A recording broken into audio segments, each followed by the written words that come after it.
Eh bien, bonjour à toutes et à tous. Bienvenue à l'Electrolab pour cette table ronde que nous organisons aujourd'hui dans le cadre de Libre en Fait, dont le thème est les logiciels libres et la protection des données personnelles. Alors, avant de laisser la place au débat et aux discussions, quelques mots sur l'Electrolab qui accueille donc cet événement. Nous sommes une association culturelle située à Nanterre.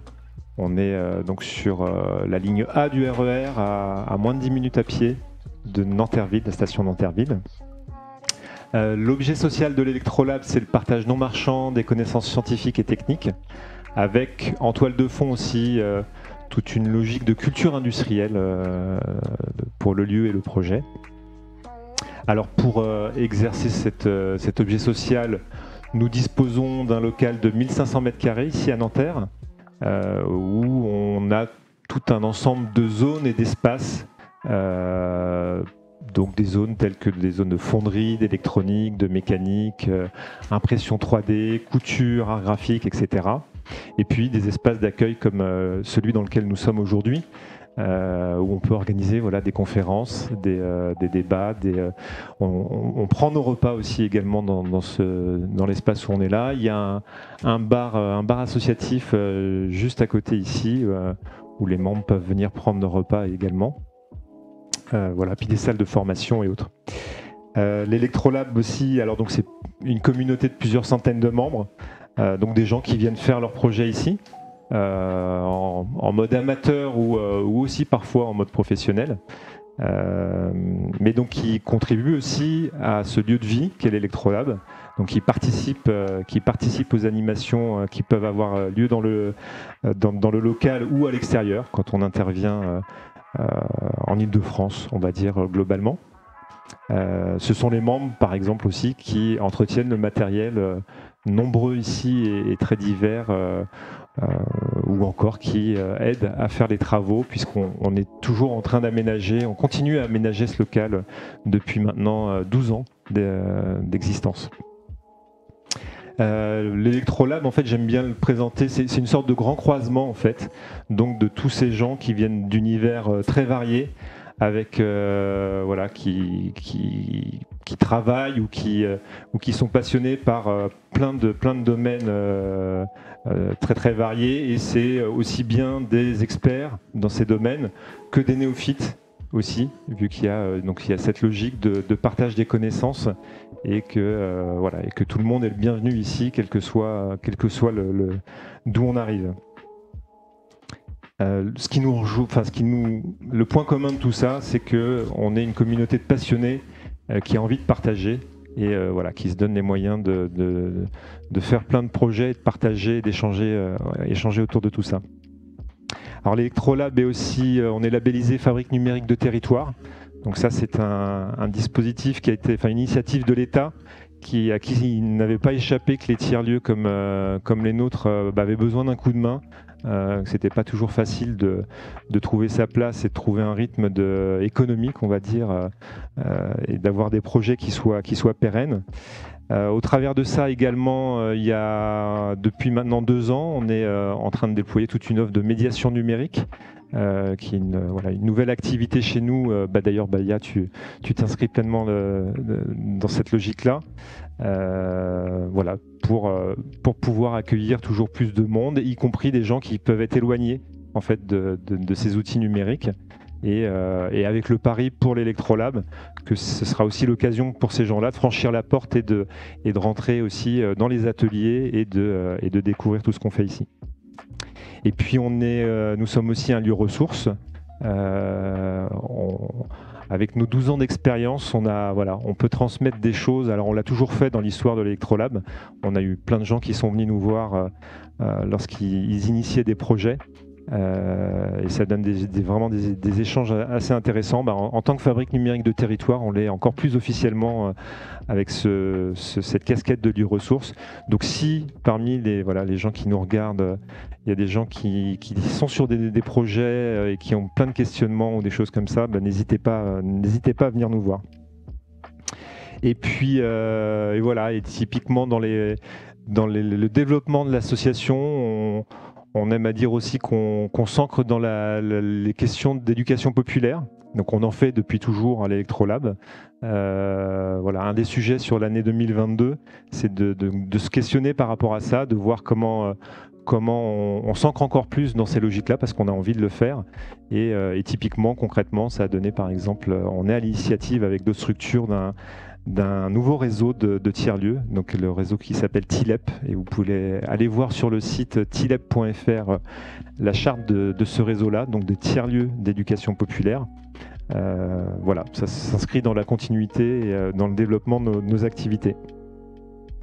Voilà pour un petit tour rapide. L'important, c'est ce qui va se passer maintenant, donc je ne fais pas plus long. Si vous voulez en savoir plus sur l'Electrolab, on a un site internet évidemment, electrolab.fr, et nous faisons aussi des visites tous les mardis soirs à 20h, donc vous êtes les bienvenus. Écrivez-nous avant à contact@electrolab.fr, comme ça ça nous permet de savoir combien de personnes arrivent et s'il faut prévoir un ou plusieurs guides, parfois c'est nécessaire. Et puis si vous ne pouvez pas le mardi soir, écrivez-nous aussi. On organise aussi des visites le week-end en regroupant quelques personnes et quand c'est nécessaire. Voilà, je pense que ça fait un petit panorama suffisant pour jusqu'ici. Je vais laisser la parole à Baya, donc, qui va animer cette table ronde. Donc, Baya est une des salariées de l'Electrolab, de notre équipe qui compte 6 salariés. Elle nous a rejoint fin d'année dernière dans le cadre d'une reconversion professionnelle pour donc devenir conseillère numérique. Oui, c'est ça. Donc, il y a eu d'abord 3 mois de formation. Et puis tu as pu vraiment commencer en début d'année. C'est ça. Voilà, et c'est Baya qui est à l'initiative donc de cette rencontre, de cette journée.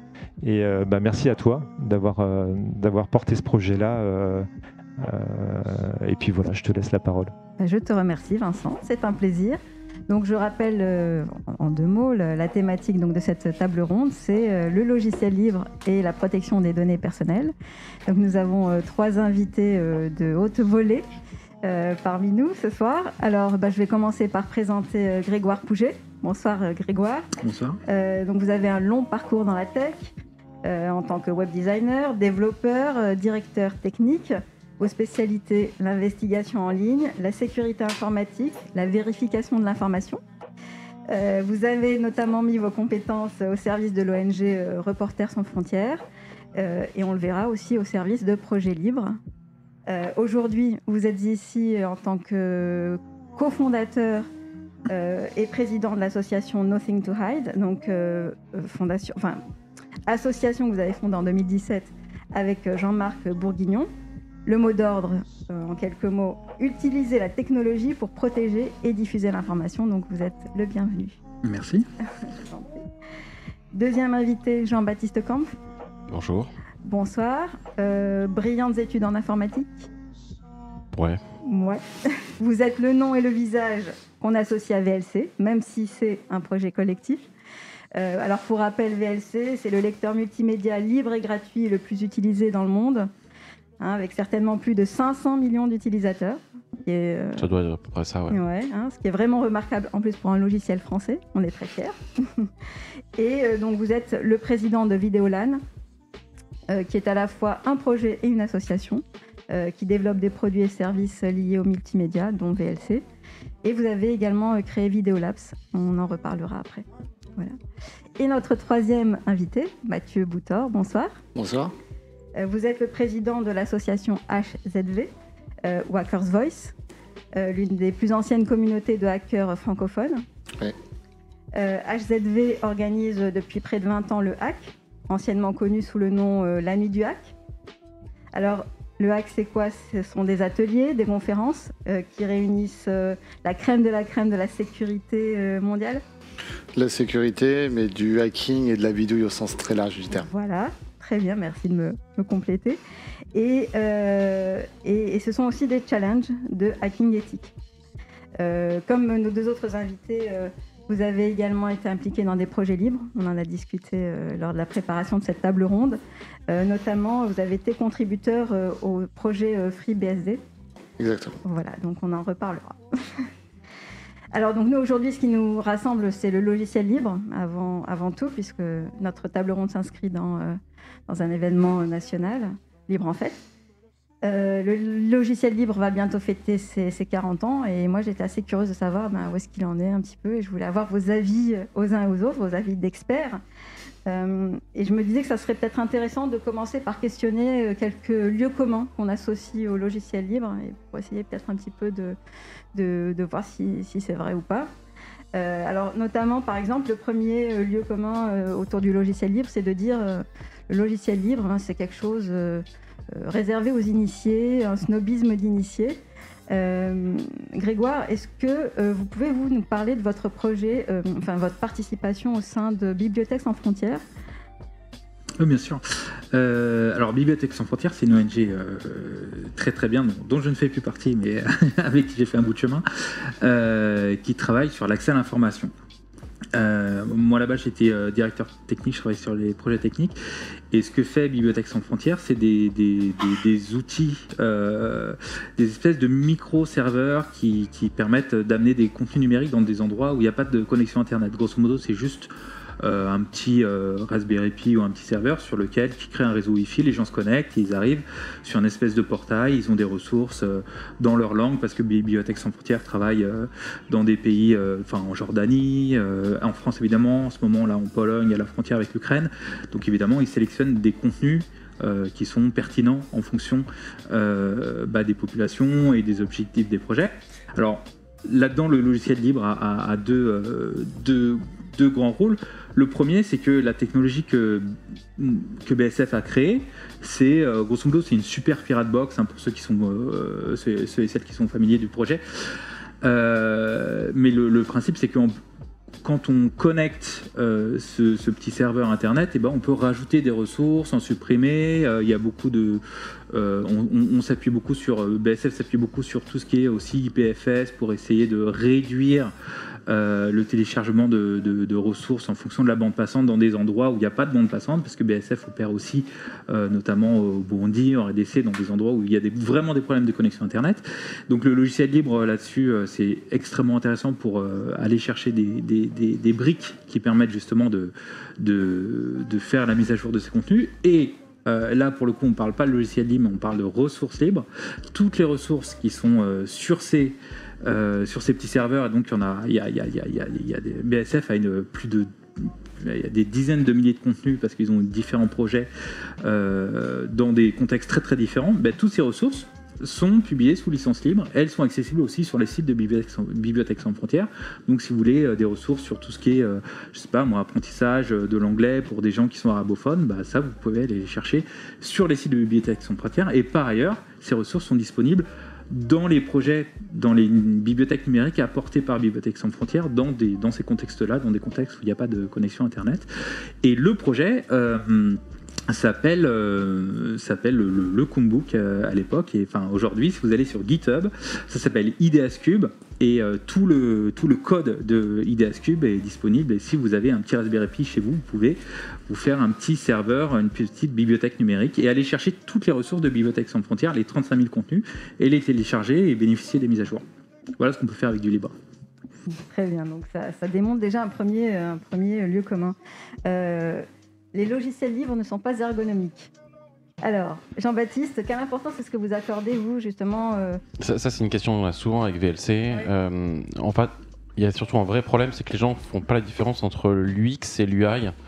C'est-à-dire qu'il y a beaucoup de gens qui pensent qu'un logiciel doit être joli pour être ergonome, alors qu'en fait, c'est pas du tout le cas. VLC, c'est un logiciel que n'importe quelle personne est capable d'utiliser. C'est-à-dire que on a un bouton, on play et ça fonctionne à peu près. Et donc, en fait, l'ergonomie de base, elle est fonctionnelle, quoi. C'est-à-dire que on a très très peu de support, alors que évidemment, on doit être un des logiciels libres et non libres les plus utilisés au monde. On n'a pas de support, on a à peine un petit forum. Il n'y a pas grand monde qui vient poser des questions parce que c'est assez intuitif. C'est vrai que par contre, dès qu'on commence à arriver sur quelque chose de plus compliqué, avec des fonctionnalités avancées, c'est très difficile et on a du mal à avoir des designers. Donc ça faisait 15 ans qu'on a toujours dit ça, et ça a quand même pas mal changé depuis une dizaine d'années. Par exemple, sur VLC notamment, on a fait beaucoup de travail sur les versions mobiles sur Android et sur iOS. Ça ressemble n'importe quel logiciel. Mais il y a plein d'autres gens, notamment KDE, qui sont des gens qui sont quasiment tous bénévoles, qui font donc un nombre important de logiciels, et leur interface graphique est de très haut niveau, en particulier parce qu'ils ont une dizaine de designers qui y contribuent. Donc on peut contribuer en étant designer, on peut contribuer au logiciel libre sans coder. Et c'est d'ailleurs souvent ce dont les projets libres manquent, c'est justement d'avoir ces gens-là. Donc aujourd'hui, il y a aussi une professionnalisation autour du logiciel libre. Du VLC, mais par exemple ou des gens comme LibreOffice. Et donc à ce moment-là, en fait, il y a pas mal de ressources, et notamment des ressources de design. Donc l'ergonomie est plutôt assez bonne. Mathieu, autre lieu commun, il est difficile de contribuer au logiciel libre. Alors vous, justement, vous qui avez participé au projet... Alors, c'est pas difficile de contribuer au logiciel libre. Comment ça se passe concrètement ? Concrètement, à un moment, on se dit j'ai une petite pierre à ajouter à l'édifice. Donc par exemple, je me suis dit ce logiciel-là, j'aimerais bien l'avoir sur FreeBSD, qui est un operating system qui est un peu différent de Linux. Je vais le pousser, je vais le faire fonctionner, puis je vais dire faudrait bien que tout le monde en profite aussi. Et on commence à contribuer comme ça, tout simplement. En fait, chacun peut avoir une contribution aussi modeste soit-elle. Il n'y a pas de souci. Et c'est assez rare que quelqu'un commence en se disant je vais recréer un truc énorme. La plupart des contributeurs vont commencer sur un petit truc et puis apprendre et puis avancer. Et ensuite, comment se passent les interactions avec les autres contributeurs ? Est-ce qu'il y en a ? Alors, souvent, il y a des mécanismes qui sont organisés de gouvernance, de comment on accepte les contributions, comment on review, comment on s'assure que quand quelqu'un propose quelque chose, on puisse l'intégrer. Donc généralement, c'est assez codifié sur les wikis des projets. On voit pas mal d'informations justement sur comment contribuer, et éventuellement dans pas mal de projets, on voit aussi beaucoup d'appels en disant on aimerait bien avoir un peu plus de contributions sur ci ou sur ça, en fonction de là où le projet veut aller aussi globalement. D'accord. Et vous, après, qu'est-ce qui vous a poussé à participer, à contribuer à ce projet en particulier ? J'étais déjà un grand utilisateur de FreeBSD. Et donc je voyais aussi quelques limitations dans mon usage, et je me suis dit je suis peut-être pas le seul. Je suis peut-être pas le seul qui est concerné, et je vais pas résoudre le problème uniquement pour moi, je vais le résoudre si je peux le résoudre pour tout le monde. C'est beaucoup plus simple. Et en fait, c'est ce qui fait aussi la force du logiciel libre, c'est-à-dire que on n'a pas juste une équipe qui se dit on va faire ce qu'on a envie. Virtuellement, l'équipe, c'est tout le monde. Dernier lieu commun que j'ai recensé, moi en tout cas, associé au logiciel libre, c'est de dire le logiciel libre n'arrive pas à trouver son modèle économique. Donc je voulais un petit peu votre retour d'expérience, Jean-Baptiste, concernant VLC, Vidéolan et Vidéolabs. Alors, moi souvent, vous m'entendez dire que je dis que VLC, c'est le logiciel français le plus utilisé au monde et le moins rentable. L'association Vidéolan, si elle gagne 50 000 euros de dons par an, c'est vraiment le bout du monde. Donc avec 50 000 euros, malheureusement, en tout cas en France, on n'embauche pas un ingénieur informatique. Et il y a pas mal de projets libres en fait qui ont un business model qui est autour du B2B en fait. Donc tous les logiciels, je vais dire d'infrastructure, DevOps, Python, Ruby, tout ce qui est Ansible, etc. Tous ces softs en fait, ils sont sponsorisés finalement par les GAFAM, et donc ils n'ont pas de problème à trouver en fait un financement. Et puis surtout, en fait, le logiciel en général aujourd'hui est tel que quand on vend quelque chose à une entreprise, qu'on lui vend, c'est de moins en moins la licence, mais de plus en plus le service qui va avec. Donc finalement, à partir du moment où ça coûte plus cher le service que la licence du logiciel, finalement, pourquoi pas que la licence soit gratuite. Donc on a vu énormément, notamment depuis 2005 jusqu'à 2015, beaucoup de logiciels libres avoir un vrai business model autour du B2B.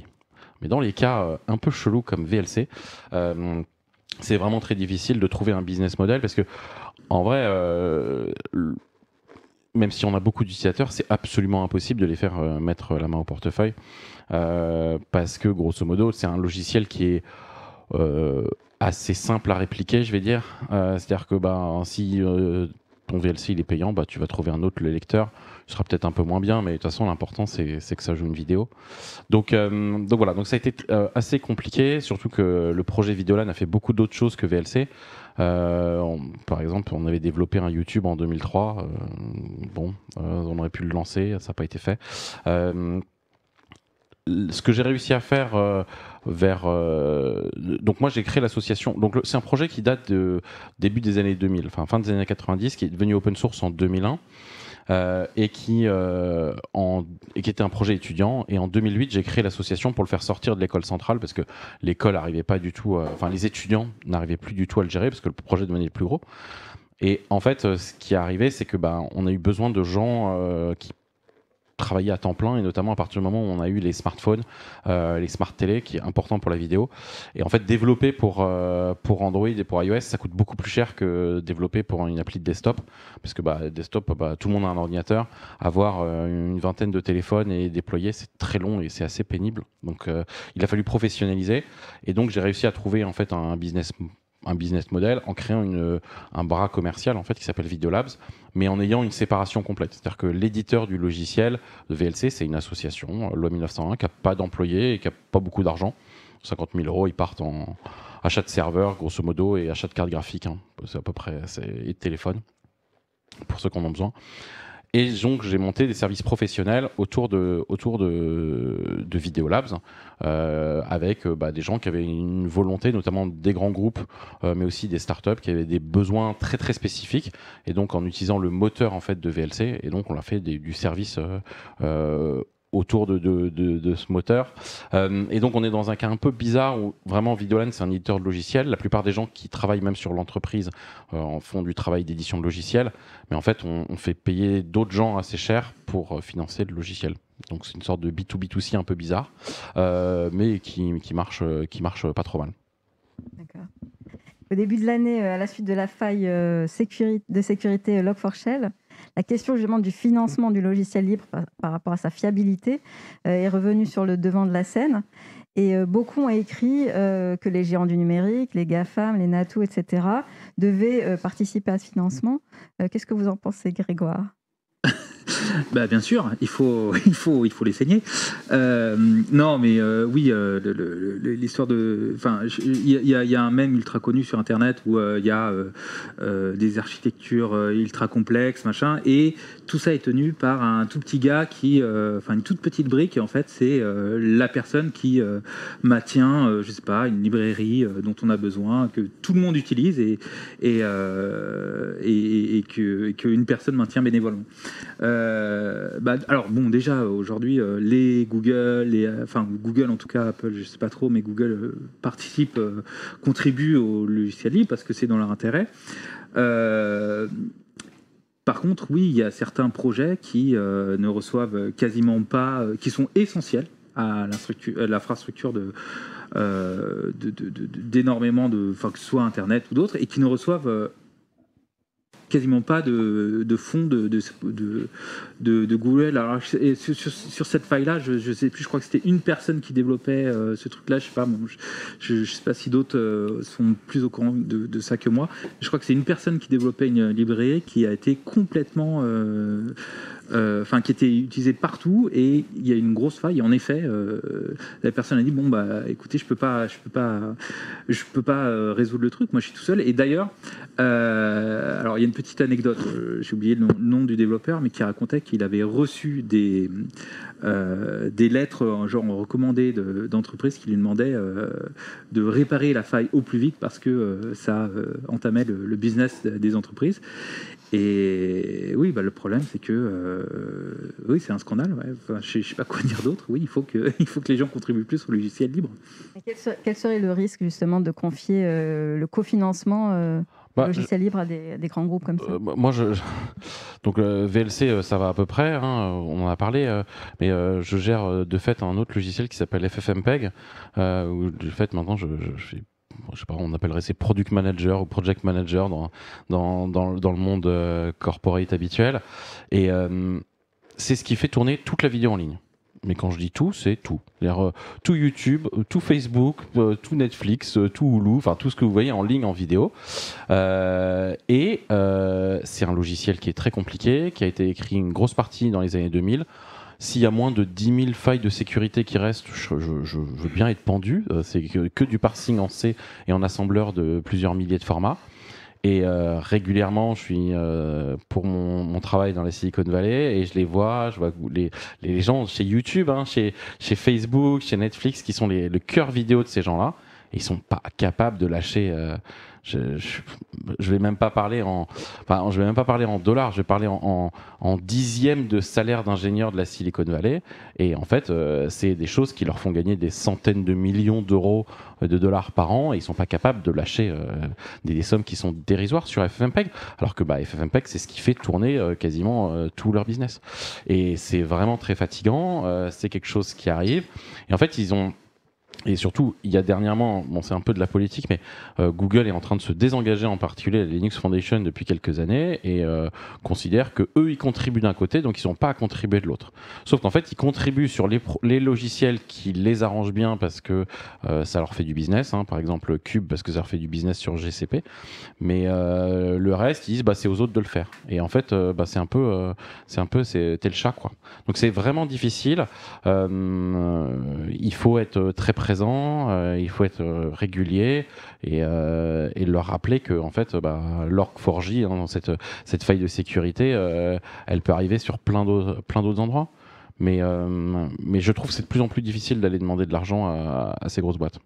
Mais est-ce que le risque, justement, en leur demandant de l'argent, ce ne serait pas qu'eux, en retour, aient des exigences en termes de fonctionnalité Alors, oui, c'est vrai, mais moi, par exemple, en fait, ce que tu demandes, c'est du support. Tu dis, vous pourriez lâcher, je vais dire des gros chiffres, mais c'est pas grand chose.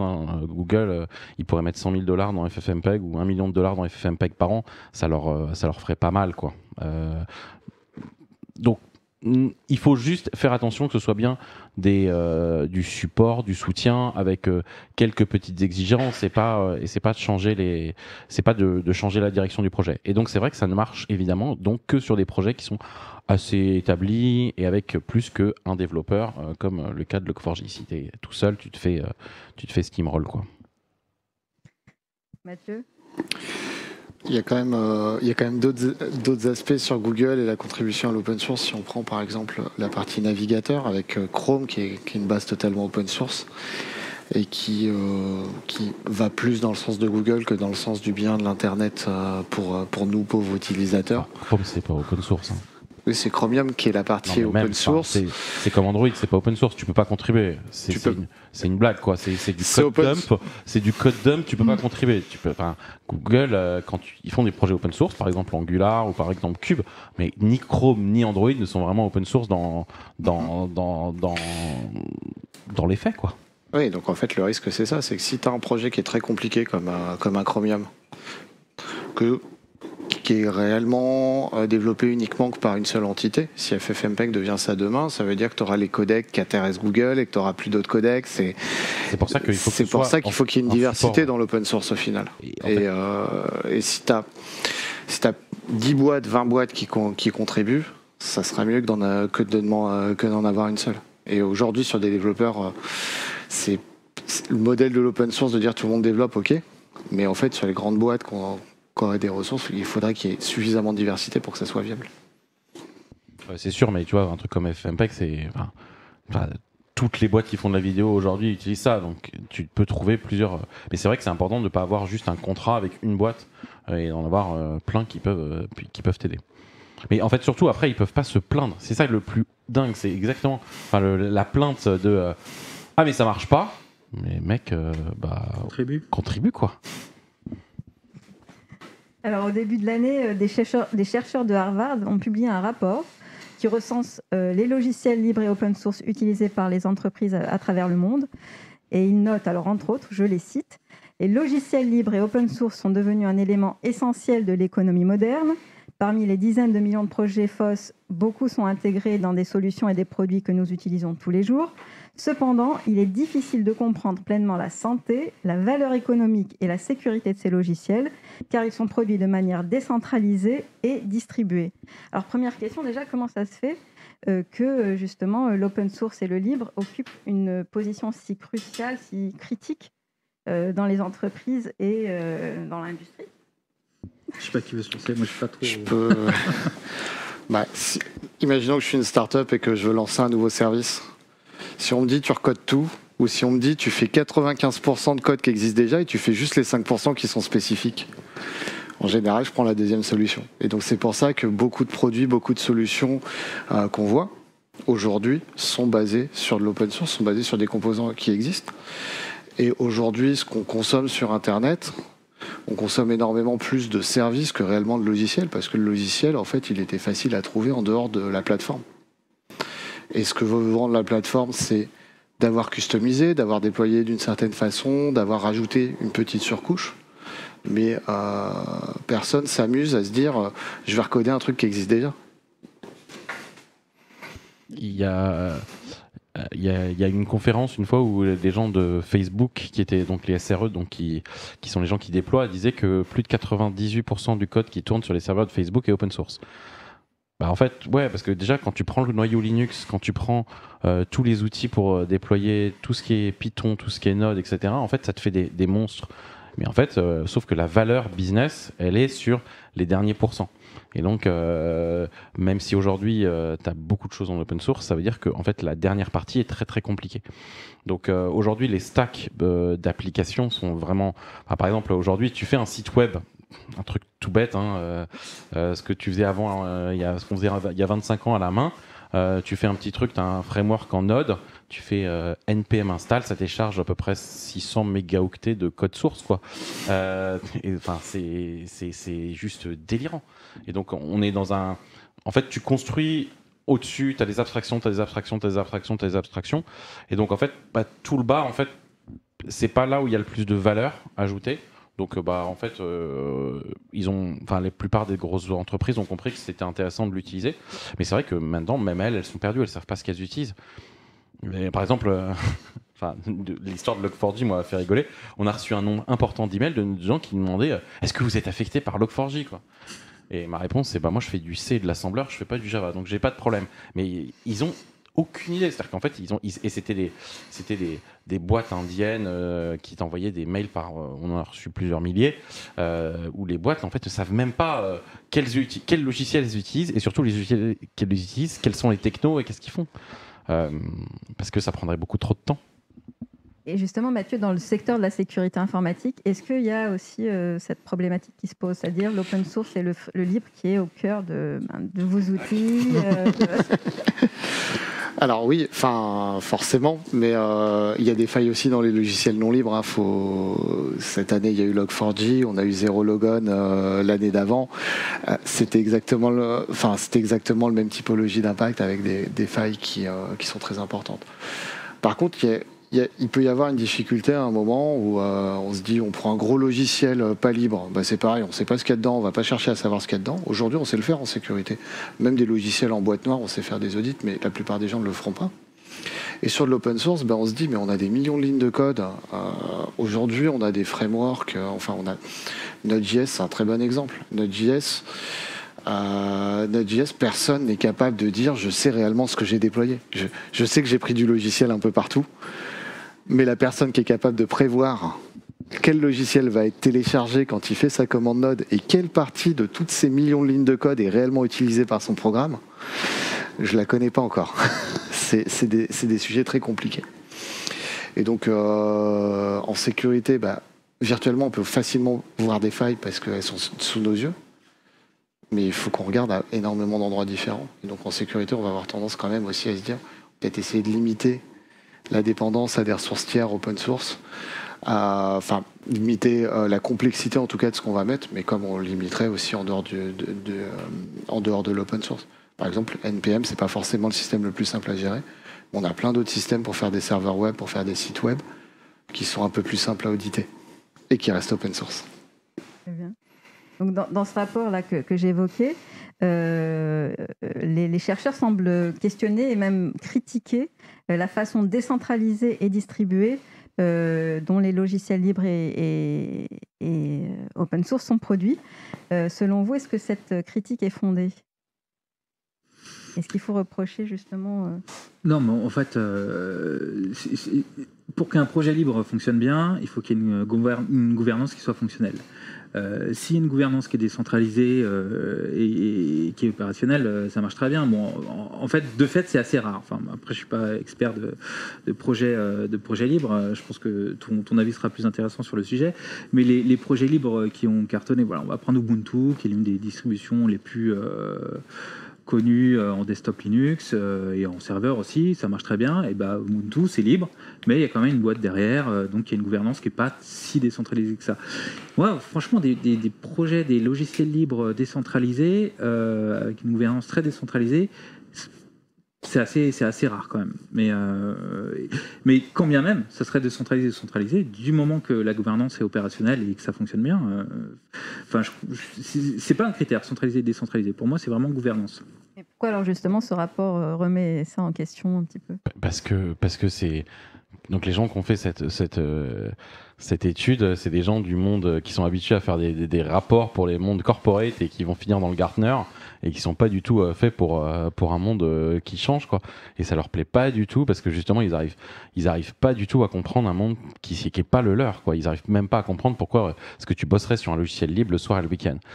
Moi j'ai envie de répondre contre ce rapport, un rapport de la Commission européenne qui est sorti il y a pas très longtemps sur justement l'Europe et qui dit en fait on a commencé un peu à gratter. Oui, c'est difficile d'avoir des chiffres parce que c'est décentralisé, donc c'est le début, mais donc on a quand même fait l'effort de le faire parce que eux, ils sont grosso modo dit oula, c'est trop compliqué, on peut pas faire d'impact l'impact calculé par la Commission européenne, elle se chiffre en plusieurs centaines de milliards d'euros par an. Ils ont quand même fait à dire ah ouais, il faudrait peut-être qu'on fasse quelque chose pour l'open source parce qu'en fait c'est énorme comme besoin direct ou indirect. Donc soit de l'argent qui va dans les boîtes qui font du libre, soit le fait juste que l'argent qu'ils font gagner, que le logiciel libre fait gagner en justement ne réécrivant pas les 95% de la stack, et par exemple parce que tu peux utiliser un kernel Linux et tu vas pas t'en mettre à encoder un. Donc après il y a des gens qui sont sous BSD, ils sont très forts, ils ont été capables, mais grosso modo aujourd'hui tu t'écris pas un kernel, quoi. C'est difficile et ça prend du temps. Mais par contre le kernel Linux c'est un bon exemple de projet très décentralisé qui fonctionne. Ouais, mais c'est...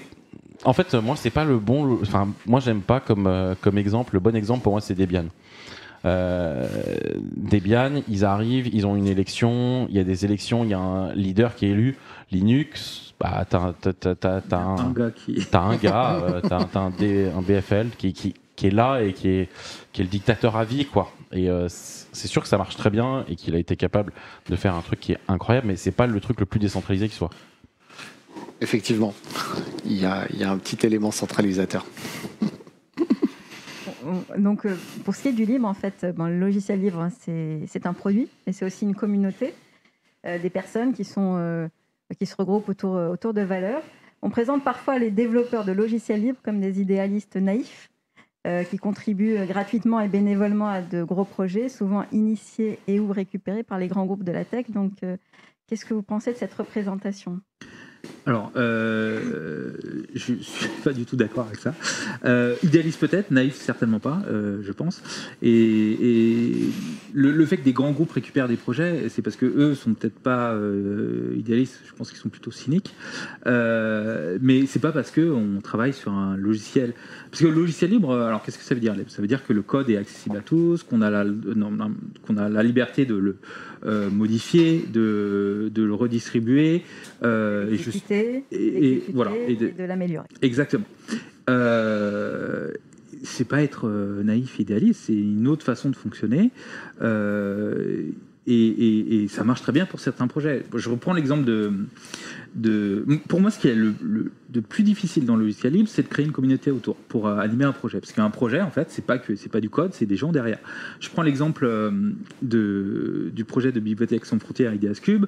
Alors, c'est un projet qui est largement porté par Bibliothèques sans frontières. Et à l'époque, quand j'étais chez BSF, j'essayais d'aller chercher.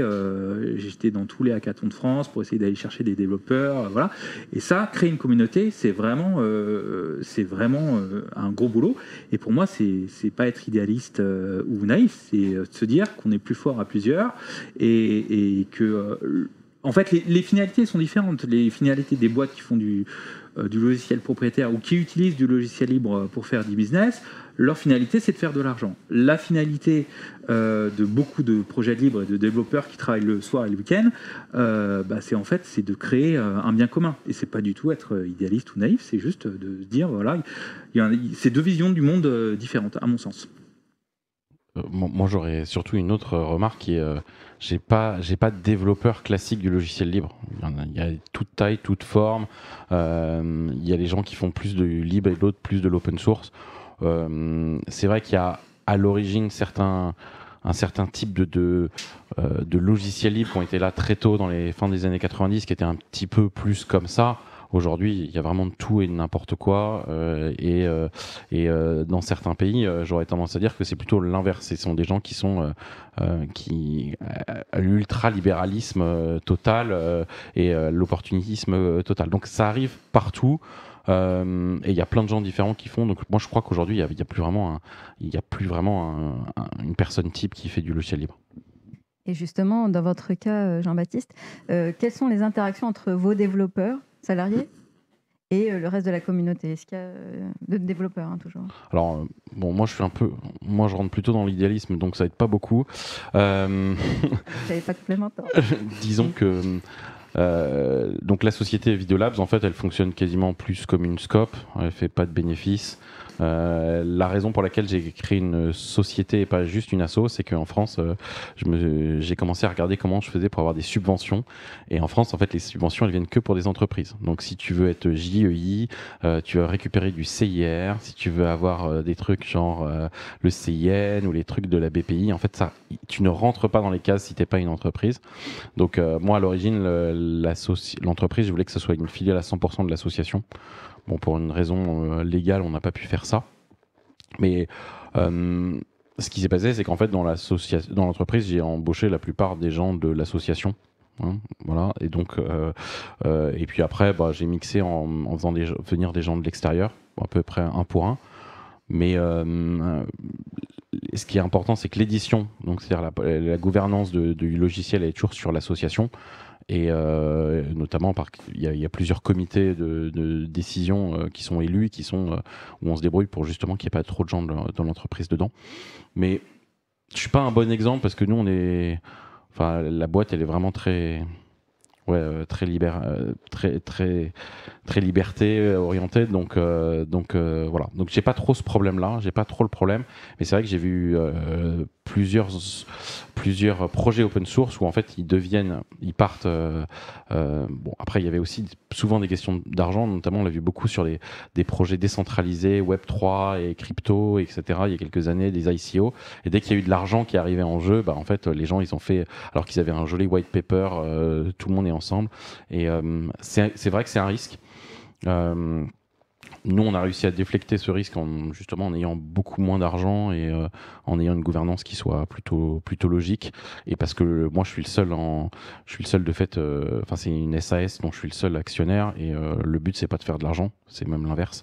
Donc ça va. Mais c'est vrai que c'est un risque sur les projets qui marchent très bien. Mathieu?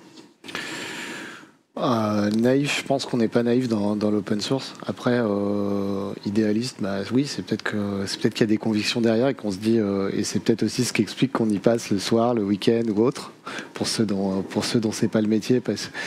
Voilà, donc non, je pense que c'est une bonne chose. Je ne verrais pas ça de manière péjorative de dire qu'on fait du logiciel parce qu'on a des idéaux. Alors, je vais vous parler de Marek Squires. Est-ce que ça vous dit quelque chose ? C'est le développeur qui a fait parler de lui au début de l'année, parce qu'il développait justement bénévolement un projet et qu'il a décidé de le saborder parce qu'il en avait ras-le-bol de travailler gratuitement pour les grands groupes. Pour vous, qu'est-ce que ça révèle de l'état d'esprit de la communauté ? Je généralise, mais bon, voilà, c'est... Alors, ouais, il y a eu ce cas-là, il y a eu le cas Node IPC il y a 15 jours. C'est des anecdotes, vraiment. C'est souvent d'ailleurs dans la communauté NPM, de la communauté Node, où justement en fait il y a un mélange entre le code source du projet et la façon de distribuer le code source qui est complètement centralisé par NPM justement. Et comme il y a une très forte diversité, ce qui se passe, c'est que tout le monde utilise le code de tout le monde, donc tout le monde dépend de tout le monde, donc dès qu'il y a un maillon de la chaîne qui tombe, il y a tout le monde qui tombe. Pour moi, c'est anecdotique sur l'ensemble du logiciel, mais qui est symptomatique justement dans cette communauté JavaScript qui n'a pas, si je peux me permettre, qui n'a pas bien regardé ce qu'avait fait leur grand frère libre autour de Debian ou autour de Python, dans lequel on n'a pas ces problèmes à chaque fois. C'est peut-être plus un problème de fragilité de l'écosystème JS et NPM où la moindre petite brique va casser tout l'ensemble que réellement un problème au niveau du logiciel libre. Et d'ailleurs, les médias les médias spécialisés parlaient d'une grève 2.0. Ils ont un peu monté ça en épingle. Non, mais il a raison, il en a marre, il a raison d'en avoir marre, mais normalement, c'est le même truc ridicule du web 2.0, quoi. C'est-à-dire que l'intérêt d'Internet, c'est que c'était résilient et que tout allait fonctionner. Grosso modo, quand un centre névralgique se faisait attaquer par une bombe nucléaire, c'est l'objectif d'ARPANET à l'origine. Et aujourd'hui, quand tu as Amazon, un data center d'AWS qui tombe, il y a 40% des sites web qui marchent plus. Quand il y a Cloudflare qui a le moindre flap, il y a plein de sites web qui ne marchent plus. Donc ça, déjà, techniquement, on a une centralisation dans quelques boîtes. Mais surtout, quand Facebook ne fonctionne pas, la plupart des gens, il y a un nombre de personnes qui ne savent plus aller sur Internet parce qu'ils font tout à travers Facebook. Alors ça commence à réduire un petit peu, mais c'est un vrai problème. Et surtout, il y a plein de sites qui ne fonctionnent pas parce qu'ils ont tous intégré le code de Facebook à peu près partout. Et c'est en fait que le logiciel libre, justement, est fait pour être décentralisé, comme Internet. Il fonctionne avec... et on a par simplicité et par des raisons aussi économiques, et les gens n'ont pas trop envie de s'embêter. Donc, résultat, on se retrouve avec des single point of failure, des points névralgiques qui, quand ils tombent, font tomber tout l'ensemble. Et ça, c'est vraiment dommage. Vous êtes tous les trois dans le milieu quand même de l'informatique depuis de nombreuses années. Est-ce que vous avez l'impression qu'il y a une vraie relève qui arrive là, de jeunes informaticiens côté développement libre ? C'était mieux avant. On parlait de Node. Node, moi, je suis assez... C'est intéressant ce que tu disais, Jean-Baptiste, c'est que en fait... la communauté Node a des problèmes que d'autres communautés peut-être n'ont pas eu et que la communauté Node aurait pu éviter en regardant d'autres communautés. Oui, il y a un renouveau de technologie.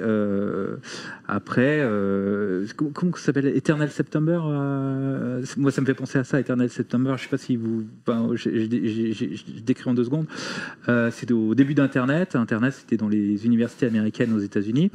Et donc, il y avait plein de codes. C'était avant le web.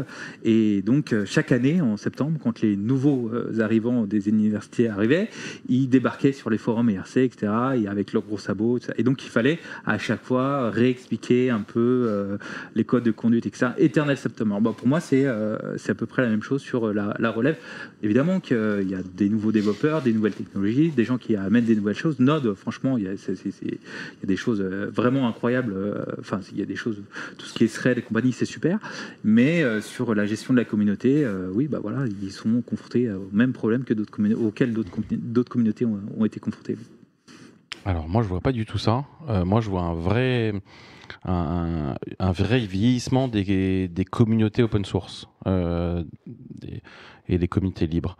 Tout ce qui est bureau Linux, tout ce qui est kernel Linux, tout ce qui est multimédia, tout ce qui est LibreOffice, tout ce qui est Mozilla, tout ce qui est tout ça. En fait, tu vois que c'est les gens qui avaient 25 ans qui maintenant... L'âge moyen de la communauté a quasiment augmenté linéairement avec le nombre des années. VLC, on a exactement le même problème. Ça se rajeunit un petit peu, mais avec des nouvelles générations qui ont un peu moins cette habitude de Enfin, nous, on a galéré et on considérait que c'est normal. Il y en a beaucoup. Moi, je vois souvent des gens qui disent, mais c'est pas normal de galérer, quoi. J'ai des développeurs qui arrivent et en fait, dès qu'ils n'ont pas sur GitHub, en fait, ils n'arrivent pas à y aller. Mais surtout, moi, quand je parle de VLC, j'ai maintenant beaucoup de gens qui me disent, mais pourquoi t'as pas fait une start-up? Enfin, la question qui arrive le plus souvent, c'est pourquoi t'as pas fait une start-up? Pourquoi est-ce que, etc., etc., etc. Et quand je vais parler à Centrale, à Polytechnique, à HEC, c'est toujours les mêmes questions qui arrivent et qui étaient une question qui avait un peu disparu. Tu vois, les gens qu'on prenait pas mal. Donc, moi, je trouve qu'il y a une difficulté à recruter sur des projets qui sont peut-être un peu plus vieux, sur des trucs un peu fondamentaux. Par contre, c'est vrai que tout ce qui est web et tout ce qui permet de faire des startups, il y a une vraie dynamique autour de, par exemple, du monde JavaScript ou du monde Rust. Mais c'est des communautés qui sont beaucoup plus lâches, je veux dire, que les communautés qu'on a vues dans le passé. Par exemple, si tu vas au FOSDEM, qui est donc peut-être la plus grosse conférence du libre au monde aujourd'hui, tu vois année par année que les gens vieillissent, quoi. Et alors justement, pourquoi est-ce que cette nouvelle génération n'est pas séduite? C'est pas assez glamour? C'est pas. Ils sont pas au courant. Non, moi je pense pas. En fait, je pense que tu viens plus tard au logiciel libre. Alors que moi, quand j'étais en école, putain, les cadors, les meilleurs des meilleurs, putain, c'est les mecs qui codaient, quoi, sur le noyau Linux, quoi, ou BSD, ou sur des compilos, quoi. Donc tu avais envie de faire, et donc tu allais dans le logiciel libre parce que c'était les meilleurs. Aujourd'hui, les meilleurs qui sortent d'école, ils partent, ils lèvent de l'argent, et ils vont faire des startups. Et c'est ensuite, après, ils vont venir par l'autre sens. C'est-à-dire des gens qui ont fait des trucs plutôt pas mal, ils se rendent compte, en fait, et puis en fait, ils redescendent dans les couches. Tu vois. Donc moi, c'est plus ça que je vois. Alors ça, je trouve, c'est très français, mais j'ai vu ça. Moi, je vois souvent. Enfin, moi, je vois plutôt le milieu universitaire français, italien et américain, et c'est toujours les mêmes choses, alors qu'avant, j'avais pas cette question, quoi. Mathieu? C'était peut-être plus simple à l'époque où on se disait pas qu'en faisant le bon code, la bonne start-up, on deviendra millionnaire. Donc forcément, on y allait pour des meilleures raisons, on avait cette motivation et pas forcément ce côté je vais me focaliser sur un truc qui va me rendre riche. Et c'est vrai qu'aujourd'hui, maintenant, l'informatique, on voit bien que c'est un truc plus énorme que c'était à cette époque-là. Donc ouais, je partage un peu ce que tu dis et c'est vrai que pour avoir aussi travaillé pas mal en Californie à des moments, on voit un peu ce côté-là où les gens vont se focaliser sur l'esprit start-up, là où avant, on valorisait beaucoup le développeur libre qui faisait des trucs, pas simples à comprendre tout le temps, où on avait vraiment ce côté-là. Aujourd'hui, on valorise beaucoup plus la personne qui a fait une start-up, et même si des fois, techniquement, c'est beaucoup moins intéressant. Ouais, du coup, alors vous êtes pessimiste pour l'avenir Moi, je suis jamais pessimiste, donc c'est juste que je me dis que de toute façon, c'est pas très grave, vaut mieux avoir peu de gens motivés. Mais surtout, moi, ce que je commence à voir, c'est des gens qui ont fait des startups et puis ils se retrouvent plutôt à 35-40 ans. Ils veulent avoir qui sont un peu plus posés, ils sont un peu plus posés dans la vie et puis ils redescendent en disant je redescends dans les couches, je vais aller voir ce qui se passe en dessous, je vais aller travailler, je vois comment ça a été utile dans cette startup, dans cette grosse boîte. Et donc en fait, moi je vois donc c'est moins des jeunes en fait qui arrivent en école, c'est plus des gens qui descendent. Et l'autre deuxième chose que je vois et qui me fait plaisir, c'est des startups open source. Il y a une startup que j'adore qui cartonne qui s'appelle Sentry. Quand tu vas sur leur site web, ils te disent pas vraiment qu'ils sont open source, ils ont levé de l'argent, etc. Et en fait, tout leur code est open source. Et il y a de plus en plus de startups en SaaS, parce que le SaaS, l'intérêt, c'est un des défauts du SaaS, c'est que tu sais pas quel logiciel tourne, mais c'est aussi un de ses avantages. C'est-à-dire que si tu réponds bien aux besoins du utilisateur final, de toute façon, lui, il est habitué à payer. Et je pense que justement, il y a une vraie opportunité économique pour de l'open source pour faire des services en SaaS. Et Sentry, c'est un bon exemple, mais j'en connais d'autres qui font ça. Et donc je pense que le modèle va évoluer un petit peu. C'est vrai que j'aimerais bien... Nous, par exemple, sur VLC, on a tous les 2-3 ans un vrai contributeur, mais c'est pas très grave. VLC, c'est l'exemple typique. On a une dizaine de personnes au cœur et on a 200 contributions par an. Bon, c'est plutôt bien. C'est les gens qui arrivent, ils repartent. C'est pas grave. Mais c'est vrai que VLC, on a toujours été étudiants orienté étudiant, c'est un projet étudiant. Donc on a beaucoup d'étudiants qui viennent et qui repartent. Le seul problème, c'est qu'il faut aller les chercher un peu et parfois c'est un peu fatigant. Grégoire, pourquoi est-ce que vous conseilleriez aujourd'hui à un citoyen ordinaire d'utiliser des logiciels libres ?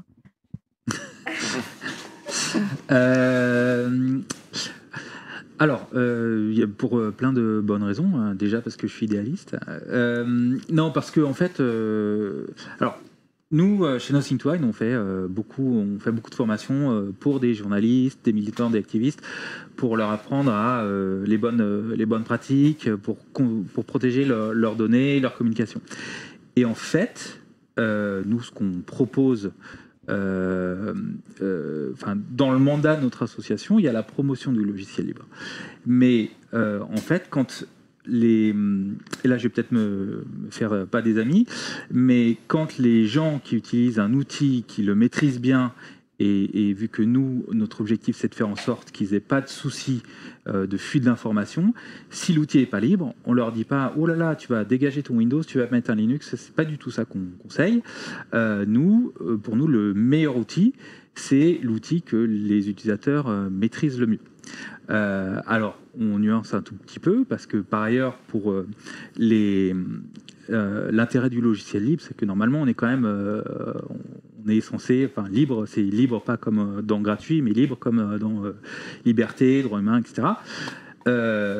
Sauf que les utilisateurs finaux, en fait, ça, c'est pas vrai. Il y a que plutôt les gens des communautés de logiciels libres qui ont à cœur de faire vivre des logiciels qui sont accessibles à tous pour ces raisons-là. Et encore, pas tous les développeurs.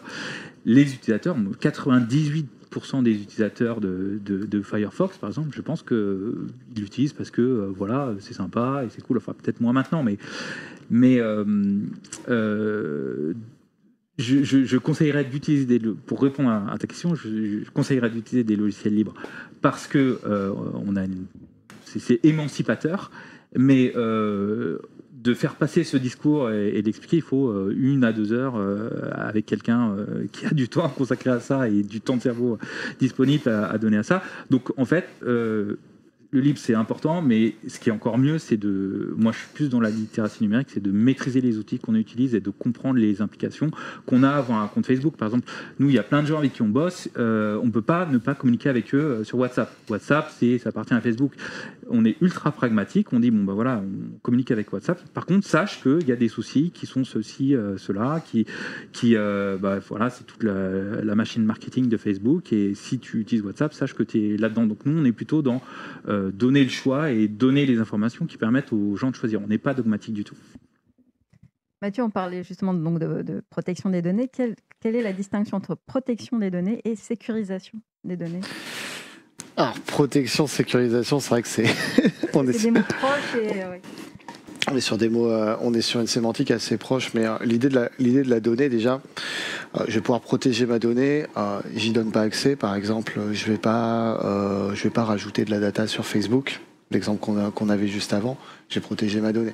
À des moments, je vais quand même l'échanger, je vais vouloir la sécuriser, je vais vouloir m'assurer que seules les personnes qui ont accès, à qui je souhaite donner accès, auront accès à cette donnée-là, donc on va la sécuriser. Dans les deux cas, on a des logiciels libres qui peuvent nous aider, ou on a des logiciels aussi, par exemple si on prend l'exemple tout à l'heure, on a des logiciels qui sont non libres comme WhatsApp, mais qui vont sécuriser jusqu'à un certain point la donnée. Donc par exemple le contenu des messages sera chiffré et ainsi de suite. Ça peut être mieux qu'un logiciel libre qui chiffrerait pas la donnée si on est sur un réseau qui peut être écouté. Donc faut faire attention à ces aspects-là aussi. Baptiste ? Moi, je suis dans le cas où c'est pas 98%, mais c'est 99,999% de mes utilisateurs ont aucune idée que VLC c'est open source. Hein. Mais genre aucune. Et puis la plupart de ces gens, ils en ont rien à foutre. Je me suis fait beaucoup d'ennemis dans le logiciel libre pendant très longtemps parce que je disais que c'était bien en fait. C'est-à-dire que les gens utilisent VLC parce que c'est bien et pas parce que c'est libre. Alors c'est un peu trop laid de dire ça, mais c'est important. C'est que une des façons de faire, c'est que les gens, en fait, ils n'ont pas la compétence. Il y a beaucoup de choses à faire. Si justement tu leur mâches le travail en disant, regardez, moi j'ai fait un truc qui est aussi bien que les alternatives propriétaires, mais en plus c'est libre. En fait, les gens aussi, en fait, les gens, ils veulent bien faire le pas, mais il faut leur donner quelque chose. Si tu leur dis, passe un truc libre, mais alors chaque fois que tu vas l'utiliser, ça va te prendre 2 heures de plus, les gens, ils te le font 2 fois et en fait, tu perds tout le monde.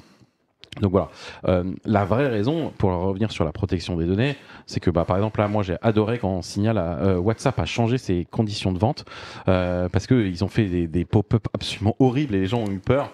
Et là en fait moi c'est là au moment où j'ai réussi à migrer quasiment tout le monde, tous les gens que je connais sur Signal parce que justement c'est là où ils se sont dit ah, maintenant il y a un problème de données, attends ils ont des données etc. Et vraiment le sujet important c'est moi, j'arrive pas à sensibiliser vraiment l'intérêt du logiciel libre. J'arrive, au très très grand public, hein, mais j'arrive à leur dire attends, tu as des données, tu n'as peut-être pas envie qu'on passe ton temps à voler tes données. En disant bah, forcément, tout le monde a quelque chose à cacher. Et le deuxième truc, c'est sur la pub. Et avec ces deux. Les gens qui disent j'ai rien à cacher, bon, t'essayes de leur expliquer pourquoi ils ont forcément quelque chose à cacher, et surtout que en fait, de façon indirecte, ils ont peut-être quelque chose à cacher. Et les gens qui vraiment te disent, etc., tu les attaques sur la pub, et là, t'as les gens qui comprennent que vraiment c'est painful la pub. Et donc en fait, c'est comme ça que moi j'arrive à dire, bah tu vois en fait, parce que si t'arrives en disant juste le logiciel c'est libre, c'est bien parce que c'est fait par des communautés et ils font ça dans le bien commun. C'est un discours qui marche, mais pour une petite partie de la population, si tu leur dis regarde la pub c'est vraiment pourri et on te piste, ils comprennent un peu mieux. Mathieu, quand on a préparé la table ronde, vous me disiez justement que pour un hacker éthique, dont vous êtes, c'était particulièrement important justement de tester des logiciels libres, de tester les vulnérabilités pour les sécuriser. Bah, c'est toujours, oui, c'est toujours un sujet important. Donc, de se dire comment on contribue à la sécurité. Donc, nous, notre rôle, c'est de trouver des failles parce que ça nous fait marrer. Parce qu'on s'amuse, parce que ça a un côté puzzle et autres. Mais c'est vrai que qu'après les partager, s'assurer qu'elles soient patchées, c'est toujours plus intéressant. C'est toujours plus intéressant. Et après aujourd'hui, on va justement, à des moments, on va chercher des failles. Aujourd'hui, il y a même on a même des fonds qui vont financer le fait de trouver des failles dans des logiciels libres. Je pense que tu connais un peu le sujet aussi. Et le but, ça va être de trouver des failles et d'améliorer. Et après, en tant que citoyen, en tant qu'individu, le fait que je m'appuie sur un logiciel libre fait aussi que je peux regarder un peu plus ce qui se passe à l'intérieur. Je peux un peu plus facilement aussi voir si j'ai un problème sur ma sécurité, sur la protection de ma donnée.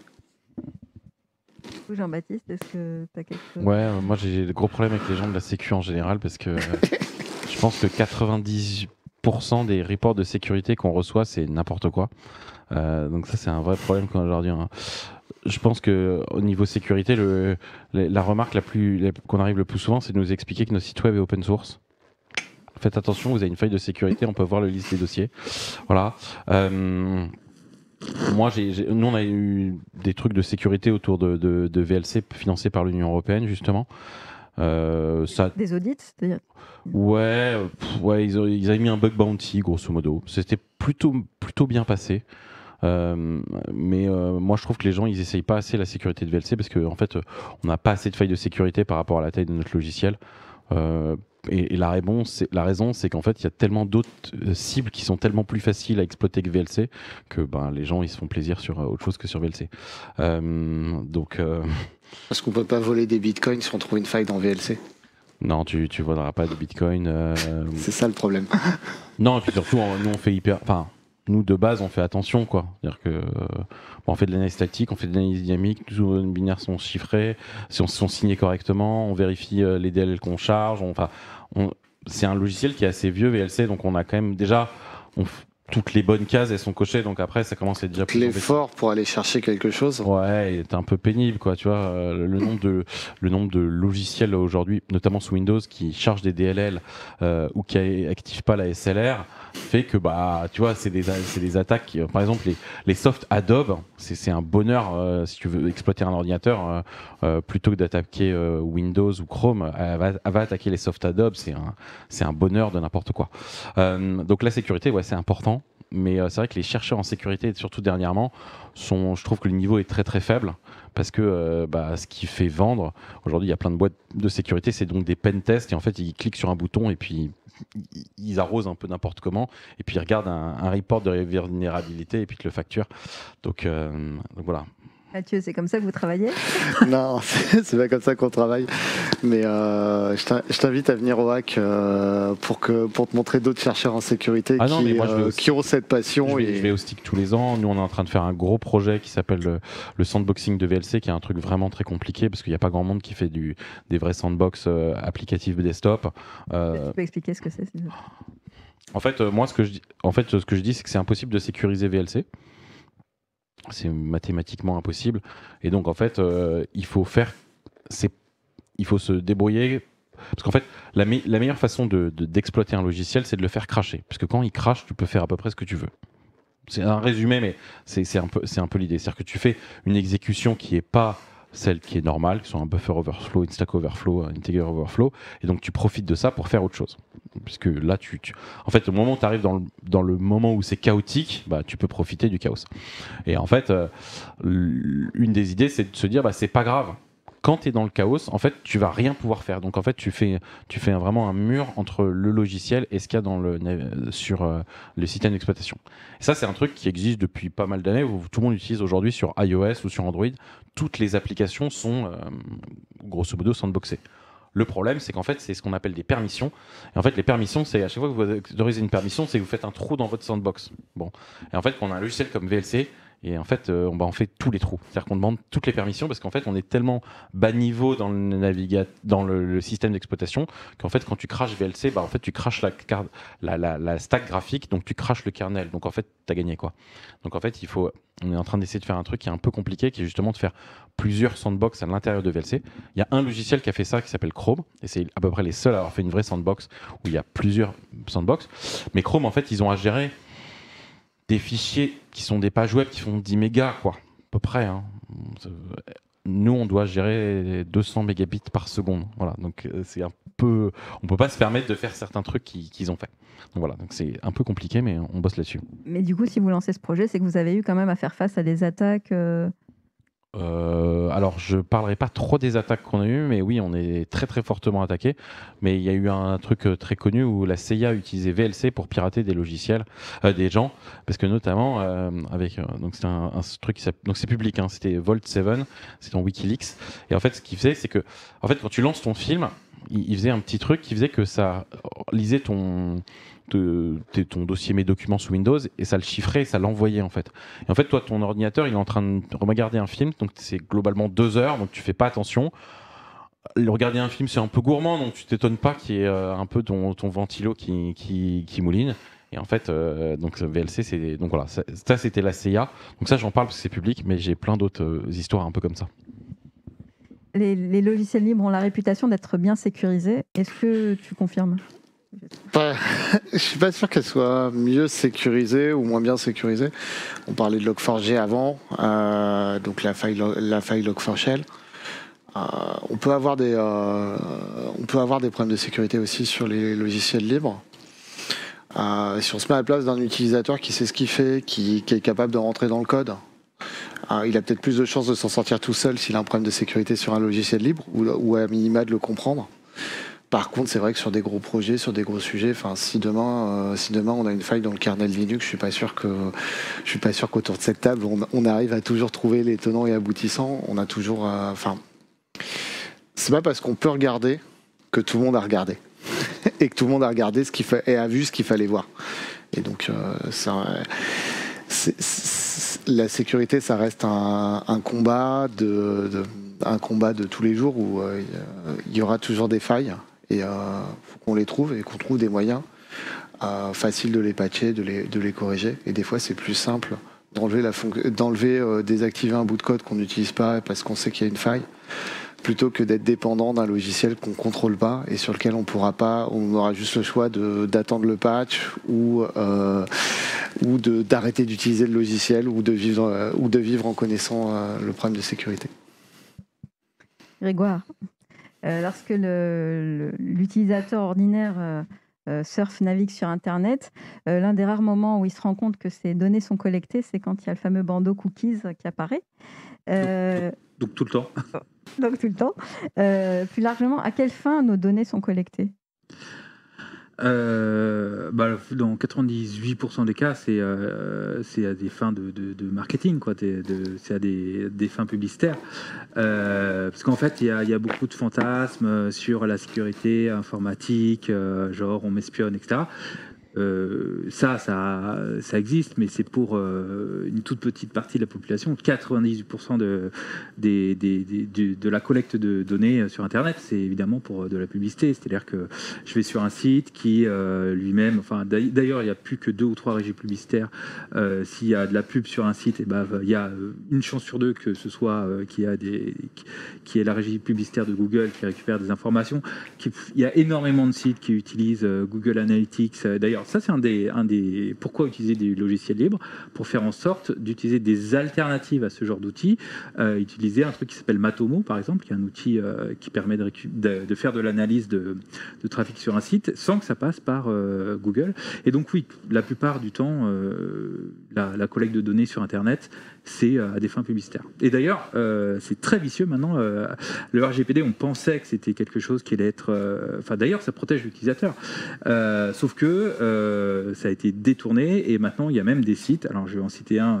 Marmiton, par exemple. Je sais pas, on aime tous faire la cuisine. Marmiton, quand on va sur le site, maintenant, il vous propose est-ce que tu veux accepter tous les cookies, machin, ou si tu n'acceptes pas, tu t'abonnes parce qu'on est payant. Donc, c'est leur choix, ils ont le droit de faire ça, mais c'est quand même une dérive assez malheureuse. Justement, je voulais en venir au RGPD. Alors, quel bilan provisoire peut-on dresser de ce règlement ? Moi, j'ai hyper rigolé parce que quand il y a eu le RGPD, moi j'ai fait le RGPD pour videolan.org, qui est quand même un site qui a peut-être 10 millions d'utilisateurs. Bon, ça a été réglé en une demi-heure. Je collecte aucune donnée utilisateur. Fin de l'histoire, quoi. J'ai pas tu lances VLC, t'as pas un compte, j'ai pas de compte, donc j'ai pas besoin de sécuriser. Donc j'ai un forum où il fallait faire attention parce que t'as un petit login. J'utilise pas Google Analytics, donc moi je pense qu'il y a une chose qui a été assez bien, qui est finalement la partie qui est invisible, c'est qu'il y a beaucoup d'entreprises qui ont commencé à se poser la question sur leurs données. Parce qu'en fait, dès que tu avais une grosse boîte, en fait, personne ne comprenait rien en interne. Il y avait un mec du marketing qui avait installé un truc, et puis en fait, c'était sous-traité à un autre mec, etc. Donc au moins maintenant, même si ça te fait tes bandeaux publicitaires monstrueux, au moins les gens se sont posé la question, et donc il y a je pense que ça a amélioré la sécurité informatique en entreprise, parce que énormément d'entreprises se sont posé la question de qu'est-ce qu'on collectait, et est-ce qu'ils avaient bien raison de le collecter. Alors, ça, c'est la partie que j'ai vue en tant que consultant pour des grosses boîtes. Donc ça, c'est très très bien. Le résultat est catastrophique. C'est-à-dire que tu fais oui, ou alors tu as un plugin qui te cache tout, et ça n'a pas du tout réglé le problème. Ça rend... maintenant, c'est insupportable d'aller sur plein de sites web. Je ne sais pas comment les gens font qui vont sur les sites web qui n'ont pas de ad blocker. T'arrives, t'as une pop-up pour te dire accepte les cookies, ensuite t'as une pop-up pour dire accepte la newsletter, t'as une pub qui passe, évidemment avec la vidéo, et qui te dit, et une autre qui te dit une petite pop-up pour dire autorise-moi les notifications et l'audio, etc. Allez, je sais pas comment les gens, les humains normaux, ils font sans le blocage de tout ça. Et alors après, tes trucs de RGPD, soit les sites sont à peu près propres, et à ce moment-là, tu as un vrai bouton refuser, soit, comme le 80% des sites, tu as cette pop-up où il y a, 2000 trucs à cliquer et tu le fais pas. Donc, moi, j'ai l'impression que c'est même pire, parce qu'avant, tu n'étais pas censé trop prendre la donnée, mais tu ne demandais pas. Aujourd'hui, explicitement, moi je vois énormément de monde. Autorisation, quoi. En fait, je vois que énormément de monde autour de moi qui fait pas attention. Ils disent attends, je clique, je vais pas être embêté. Et donc au final, ils donnent explicitement l'autorisation d'un truc. Ou peut-être qu'avant, sans demander, il y avait peut-être plus de cas où le site web était en tort avant, alors que maintenant, il a qu'à dire, mais attendez, les gars, ils ont cliqué sur tout. Bon, ils n'avaient pas trop le choix, en vrai, mais ils ont cliqué sur tout, ils ont accepté de donner toutes leurs données. Et beaucoup de monde, en fait, aujourd'hui, clique parce que c'est simple et parce qu'ils ont pas envie d'être embêtés. Et c'est totalement contre-productif et c'est totalement le contraire de l'idée de départ. Non, je suis pas trop d'accord avec vous. Je suis d'accord sur le fait que le RGPD, à l'intérieur des entreprises, ça a été intéressant parce que ça a permis aux boîtes de gérer un peu mieux où sont leurs données. Parce qu'avant, la CNIL, c'était déclaratif. Il y avait un juriste dans un coin qui, dès qu'on lançait un site internet, allait remplir une déclaration à la CNIL. Il n'y avait qu'un type qui savait quoi faire. Maintenant, c'est normatif, c'est-à-dire qu'on est censé savoir à tout moment quelles sont nos données, où elles sont, qui les traite, etc. Donc ça, côté entreprise, je trouve que c'est quand même positif. Alors c'est vrai que côté utilisateur, enfin oui, je suis d'accord et pas d'accord, mais je suis d'accord avec ce que vous avez dit. Chaque fois, on veut accéder au site, on donne la permission au site d'accéder à nos données. Par contre, quand même, le RGPD, alors ça, je trouve que c'est un dévoiement. J'espère que ça va changer dans les années qui viennent, parce que le RGPD, c'est un règlement. C'est avant qu'il y ait une application concrète et positive, ça prend du temps. Et en tout cas, dans tous les cas, ce que ça a permis au RGPD, c'est quand même, ça a mis sur le devant de la scène des questions liées à la vie privée. Et autant avant, je pense avant le RGPD, les gens qui allaient sur Internet, sur des sites web, avaient très peu idée de la collecte de données. Autant maintenant, je pense que tout le monde sait à peu près ce que c'est le RGPD, a une vague idée de dire ouais, bah, c'est une réglementation sur les données personnelles. Au moins, ça a permis ça. Alors après, évidemment, c'est un cadre légal, il faut aller plus loin et il faut se battre. Il y a plein d'assauts, il y a plein d'organisations de la société civile qui disent ok, il y a un cadre légal, faisons l'appliquer. Et je suis d'accord, aujourd'hui c'est pas appliqué. Donc les gens disent ok, je clique, mais il faut le faire appliquer. Il y a Google qui s'est pris des amendes sur le sujet parce qu'en fait ils avaient des dark patterns qui faisaient en sorte que les gens cliquent pour donner leurs données. Et donc depuis ils ont un peu changé, mais ça va pas se faire après la publication du RGPD. C'est sûr qu'il faut un certain temps. Moi, je trouve que ça va dans le bon sens. C'est pas idéal, mais ça va dans le bon sens quand même. Effectivement, ça prend du temps. Ça prend du temps. Mais maintenant, on sait que Google Analytics, par exemple, n'est pas une solution utilisable en Europe. Ben oui, il n'y a pas longtemps. Ça a mis presque 4 ans entre le début du RGPD et cette décision de la CNIL. Et c'était quand? C'était il y a un mois, même pas, je crois. Ouais, c'était il y a un mois. C'est vraiment très récent. Ou alors, donc, Google Analytics n'est pas compatible avec le RGPD, mais combien de sites sont tellement dépendants de ce truc-là que ça va prendre un certain temps avant d'enlever ce système-là. Mais on y vient, c'est très lent, mais moi je trouve ça positif. Oui, il y a un vrai rapport de force en fait qui se crée entre les États et les GAFAM, quoi. C'est toujours une histoire de balance, quoi. Mais c'est comme là, les GAFAM commencent à être taxés. Enfin, il y a des lois au niveau européen parce que les États-Unis se sont bougés. C'est long, mais on y vient petit à petit. Justement, Grégoire, vous êtes membre du comité de déontologie de nosoignons.net. Nosoignons.net, c'est une association qui collecte des dons afin de faire tourner des nœuds de sortie Tor. Tor, projet libre. Dans quelle mesure est-ce que Tor participe justement un petit peu à la protection des données, à la sécurisation des données, l'anonymisation des données? Alors, en 2 mots, Tor, c'est un navigateur qui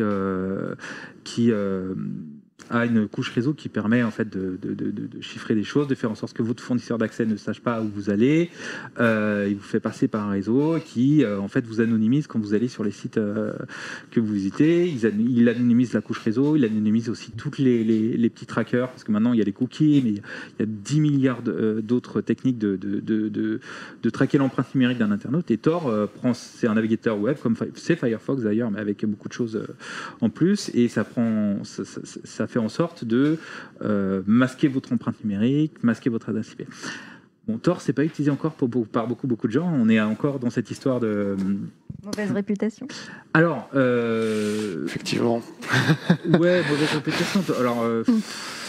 Ouais, en fait, Tor, c'est une très bonne idée. C'est un très bon mécanisme.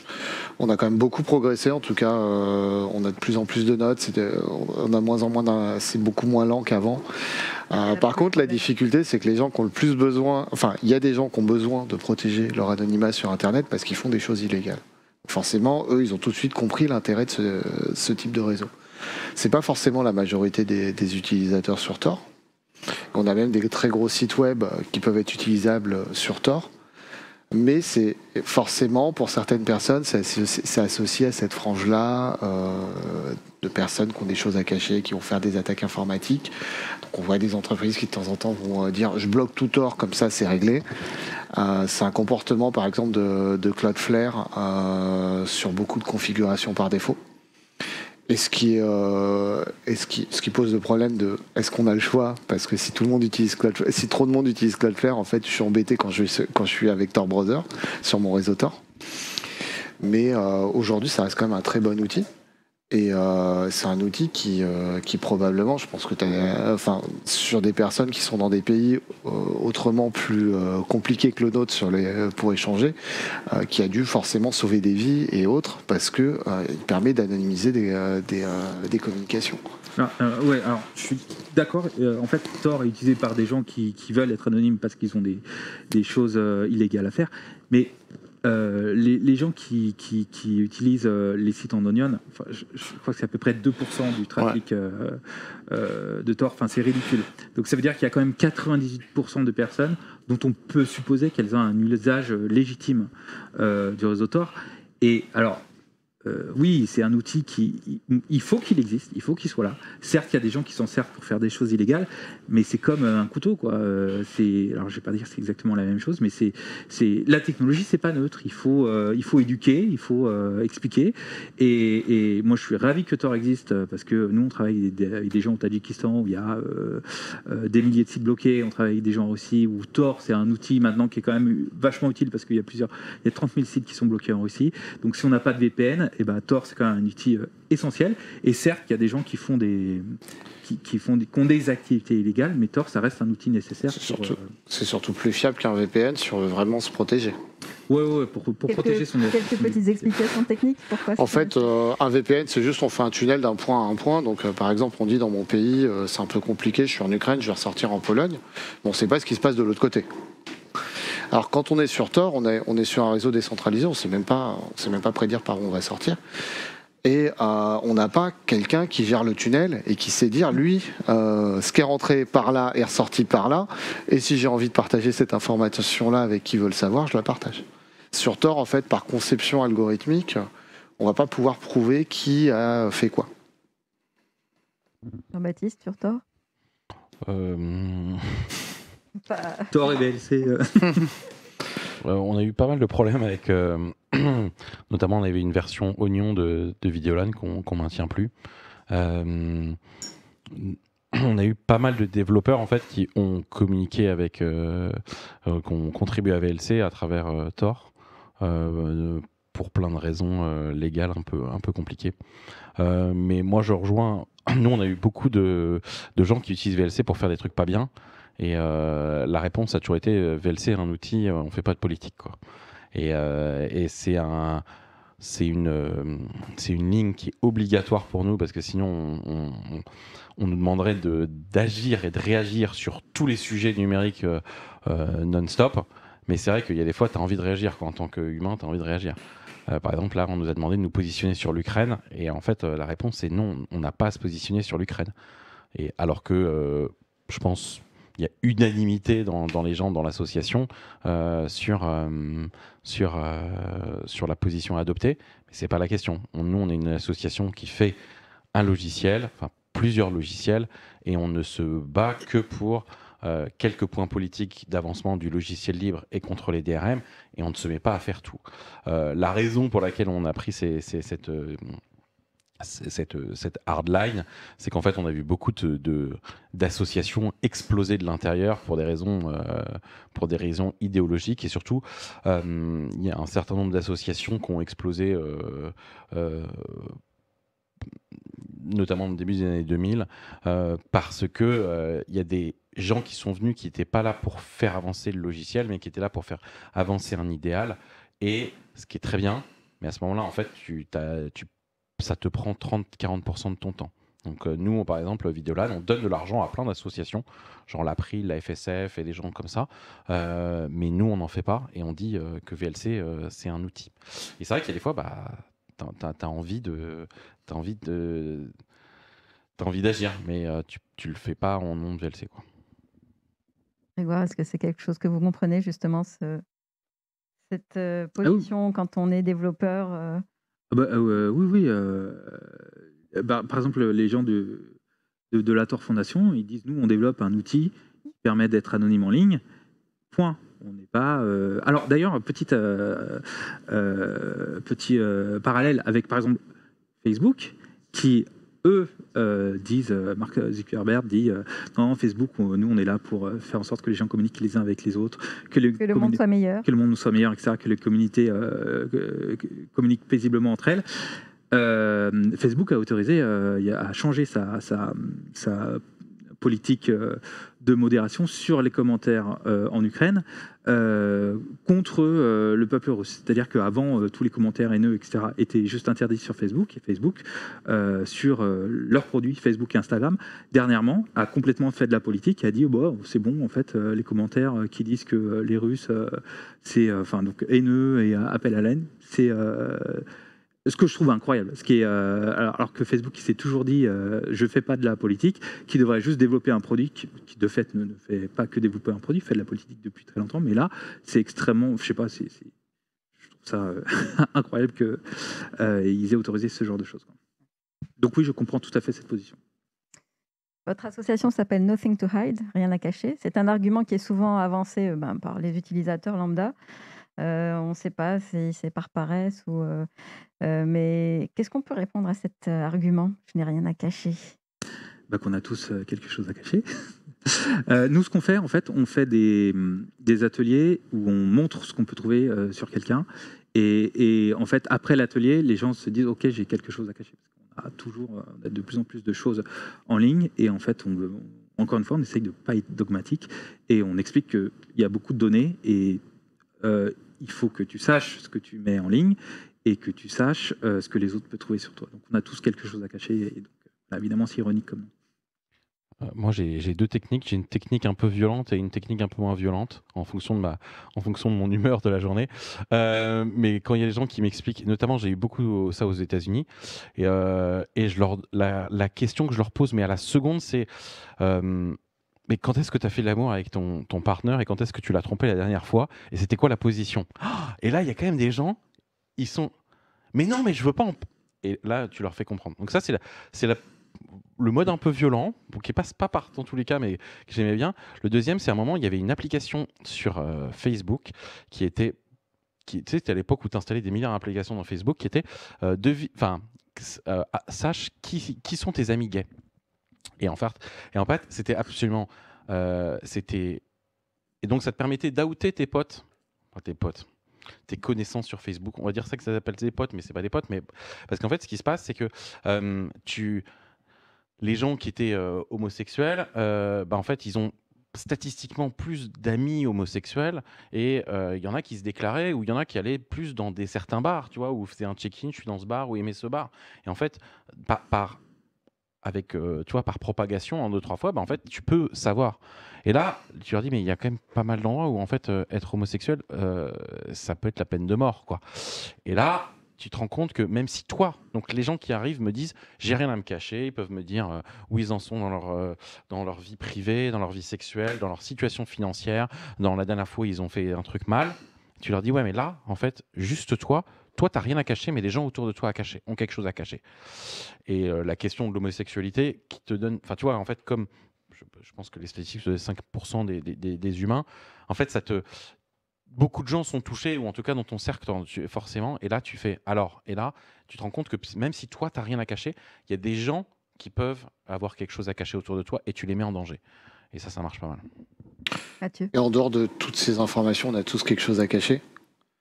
Juste le fait de donner toutes ces informations, en fait, on donne des informations à des entreprises pour qu'elles nous manipulent derrière. Parce que Facebook, c'est pas de la curiosité, c'est de l'info. Si ils ont un intérêt à stocker autant d'informations, c'est que derrière, ils vont essayer de nous faire acheter plutôt ci, plutôt ça, et ainsi de suite. C'est-à-dire qu'ils ont un intérêt financier à stocker énormément d'informations sur nous pour nous manipuler derrière. Donc il y a aussi ce côté manipulation. Ça s'appelle marketing digital. Joli petit nom. Alors d'ailleurs, nous on fait beaucoup d'ateliers en école et tout ça, et on a une super fiche pédagogique où on n'a fait que reprendre les questions que Facebook pose quand on crée un compte. Et en fait, on ne dit pas que ça vient de Facebook. On dit, bon, on va faire un petit atelier. Alors, qui peut me dire s'il est en couple ou pas ? Déjà, le malaise commence. Est-ce que tu as quelqu'un de ta famille qui est mort récemment ? Qu'est-ce que tu votes ? Quelle est ta sexualité ? Et en fait, c'est étrange, mais quand on répond à ça derrière un écran, on dit OK, je donne les réponses. Et quand tu montres à quel point c'est intrusif, bah là, les gens commencent à un peu comprendre le concept mieux de j'ai quand même des trucs à cacher, quoi. Justement, dans le cadre des formations que vous dispensez dans les écoles de journalisme, est-ce que vous avez l'impression que les jeunes sont conscients de la quantité de données personnelles qui sont collectées ? Est-ce qu'ils y réagissent ou ça ne les intéresse pas ? Alors, moi, ouais, il y a un truc qu'il faut casser absolument, c'est le mythe des digital natives qui sont nés avec un smartphone dans la main et qui seraient extrêmement doués avec les outils informatiques. C'est complètement faux. Dans les écoles de journalisme, nous, on a des gens qui, en face de nous, qui ont entre 19 et 23 ans, et selon les endroits, souvent ils sont assez peu sensibilisés à ces sujets-là. Et quand au cours de la formation, on va avec eux, on fouille, on leur demande de fouiller eux dans leur compte ou Google ou Facebook, Insta, et de voir sur quel portable, sur quel périphérique leur compte est disponible. Il y en a toujours, ça ne manque jamais, un ou deux, qui voient qu'il y a un téléphone qui se connecte depuis un endroit à 500 km de là où ils sont, qui a accès à son compte Facebook, et ils sont... Donc non, ils n'ont pas plus d'armes que les gens qui ont de la génération d'après, et même je dirais plutôt moins, parce que comme aujourd'hui en fait on a caché toute la complexité de ces outils-là et tout ce que ça fait dans des super interfaces, et ben en fait on a l'impression qu'il ne peut rien nous arriver, que tout est facile, il y a encore une fois il y a ces dark patterns qui vous incite à donner des informations, et oui, c'est quelque chose qu'on essaie de déconstruire quand on fait des formations, au-delà de parler de comment sécuriser ces communications.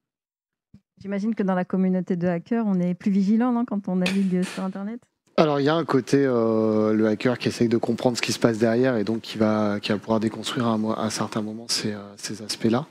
Mais c'est vrai que je rejoins un peu ce que tu dis sur les générations, sur certaines générations plus jeunes aujourd'hui, digital natives, qui ont aussi toujours connu un Internet simple. Ils n'ont jamais connu le moment où il fallait qu'on bidouille, sinon Internet ça marchait pas, ils ont toujours connu je clique sur mon téléphone et ça marche. Et donc il y a tout un travail quand même de déconstruction à se dire mais en fait ça marche trop bien et c'est louche.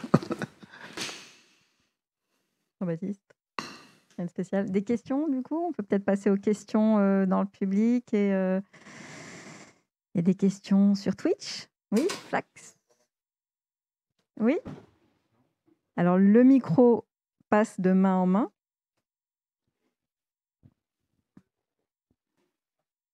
Est-ce que c'est bon ? Quand je parle ? Il n'y a pas lui ? C'est bon, on m'entend ? Ah oui, on m'entend, très bien. Oui, bonsoir. Moi, j'ai une question, ça tombe bien. Grégoire parlait de la formation des journalistes. Est-ce qu'il n'y a pas aussi un aspect économique derrière ça ?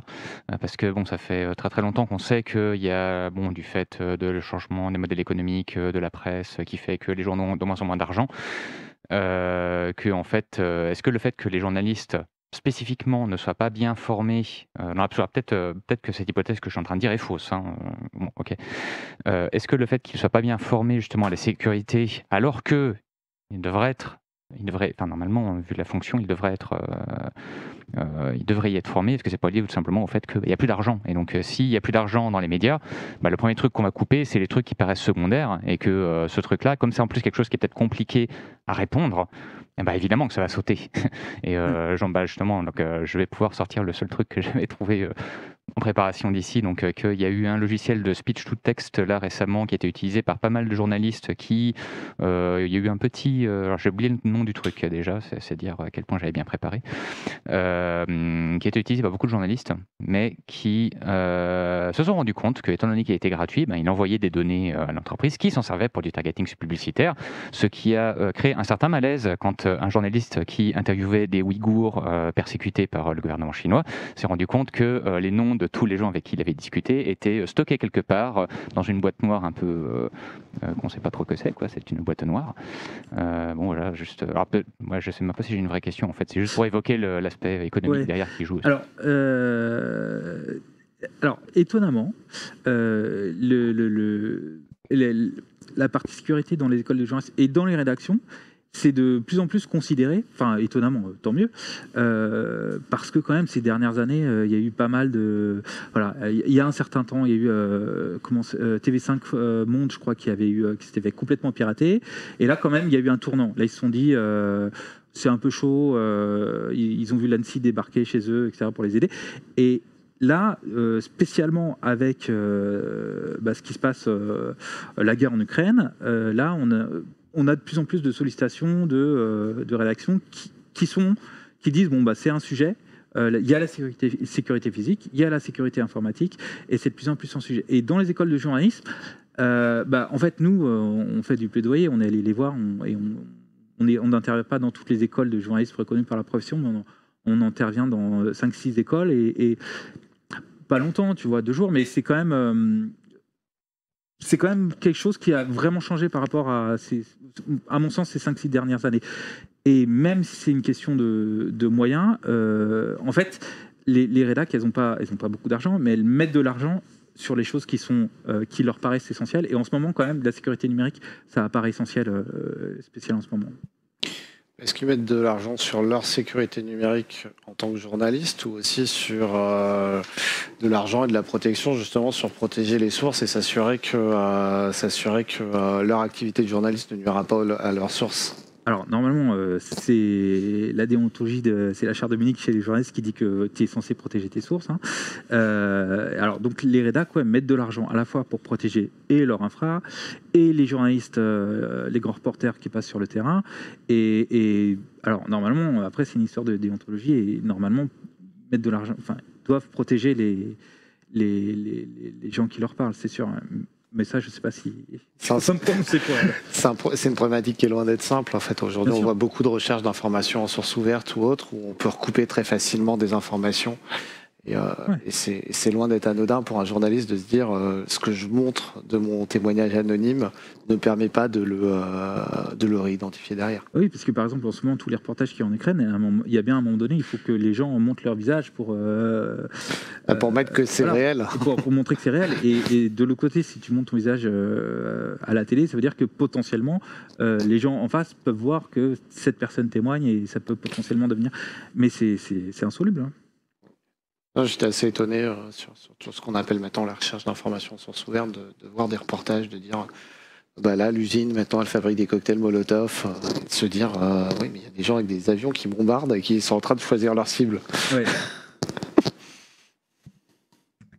D'autres questions dans le public, sur Twitch? Alors oui, une autre question. Oui, ça marche. Est-ce que vous connaissez le projet Freedom Box, et qu'est-ce que vous pouvez nous en dire, le décrire et nous en dire sur ce que ça apporte sur cette question des données, de la protection des données?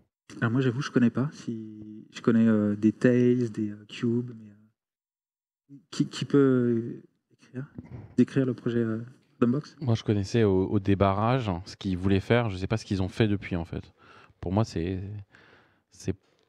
n'a pas vraiment décollé, en fait, par rapport à justement des Cubes et des Tails qui avaient à peu près le même objectif. D'accord, moi je connais pas les 2 autres qui sont cités, mais donc le principe c'est d'avoir du hardware à la maison, et d'avoir une partie soft dès le départ chez soi qui apporte un niveau de sécurité. C'est ça en gros le principe? Ouais, c'était ça en fait à l'origine, et puis mais il y a une partie qui n'était pas forcément très claire, qui était est-ce que c'était pour aider à t'auto-héberger, est-ce que c'était à te sécuriser. Donc résultat, je sais pas ce qu'ils ont fait en fait D'accord, ok. Bon, a priori, ça se poursuit, mais effectivement, je suivais de loin et voilà. J'espérais qu'il y ait plus d'infos, mais c'est pas le cas. C'est pas grave. Merci. Alors, le micro passe de main en main pour une nouvelle question. Donc on a une question sur le chat, c'est est-ce qu'on pourrait utiliser des intelligences artificielles de changement de portrait pour garder l'anonymat des personnes interviewées sensibles?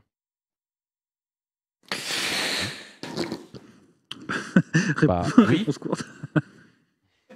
Je veux dire, aujourd'hui, les deepfakes, franchement, on en a parlé quand ça s'est vu. Maintenant, c'est de plus en plus de mieux en mieux fait. Mais en même temps, tu as plein d'autres façons quand tu interviews quelqu'un de l'anonymiser. Donc, je suis pas sûr. Alors, la réponse technique, c'est apparemment oui. Après, la réponse éthique, encore une fois, c'est compliqué de t'interviewer quelqu'un, la véracité du témoignage et la force d'un sujet, c'est aussi le fait que la personne témoigne, accepte de témoigner. Donc après, c'est compliqué de changer le visage de la personne. Il vaut mieux dans ce cas-là anonymiser le témoignage et changer la voix, flouter le visage, etc. D'autant plus que pour fabriquer l'intelligence artificielle sur le visage, il va falloir plein de visages de personnes. Et ça veut dire qu'il faut collecter de la data sur d'autres humains pour faire une intelligence artificielle fonctionnelle.